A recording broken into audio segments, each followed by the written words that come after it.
Uy, nakuwag na daw kasi masyado kang ano. Sigurista, ayaw niya na ni Bayo. Bakit papel ko? Buha ka ang putang. Pinagwawas papel.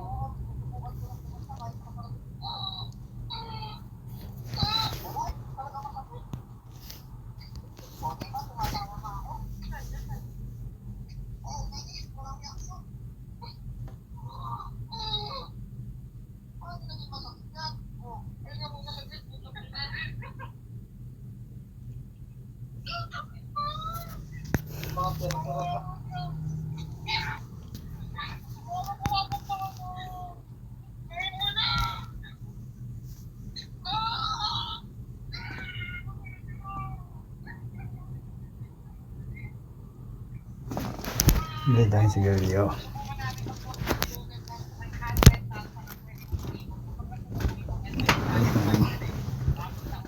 Lamig.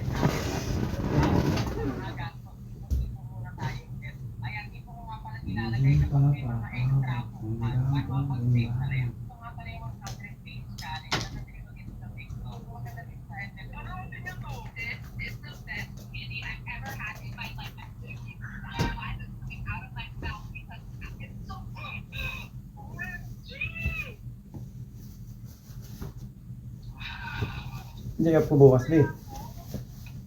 Linggo. Day off ko pala bukas, be. Sakto. King's day off.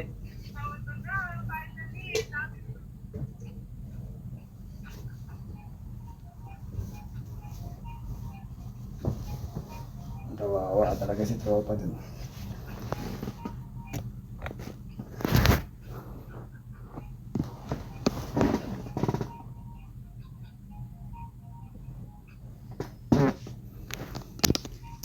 Ganda naman ng tayo ng tuhod mo. Parang kagusto ko sa personal nakikita ng ganyan.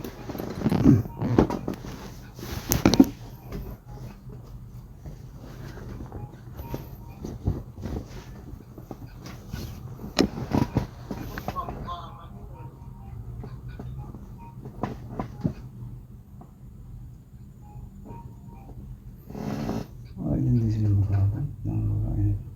Invite.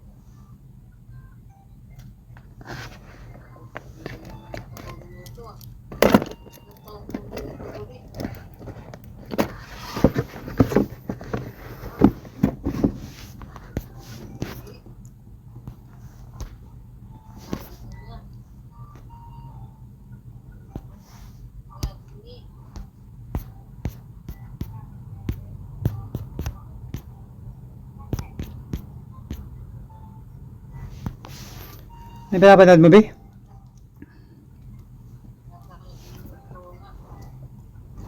Yo, what's up mga kaibigan? Nali na tayo magkwentuhan. Kanina nga ay nakuha ng Team Chris muli ng panalo sa Rising Stars Challenge matapos sa talunin nila ang Team T sa score 40-34 at ang Team G League sa score na 25-14. Dahil dyan ay sila nga ang aabante sa All-Star Sunday Night bilang ang 4th team na lalaban sa actual NBA All-Stars. Makakarap nga nila ang Team Shaquille O'Neal na kinabibilangan ng mga legends at mga players na nasa listahan ng 75 greatest players of all time na tulad ni LeBron James, Stephen Curry, Kevin Durant, James Harden at Damian Lillard.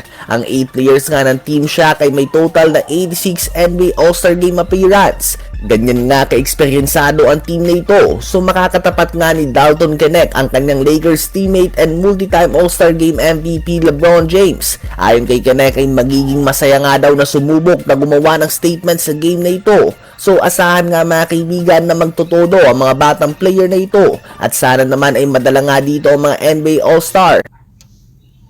التخفيضات بتوصل 50% في عروض رمضان من أمازون من 17 ل 27 فبراير. أمازون من الآخر.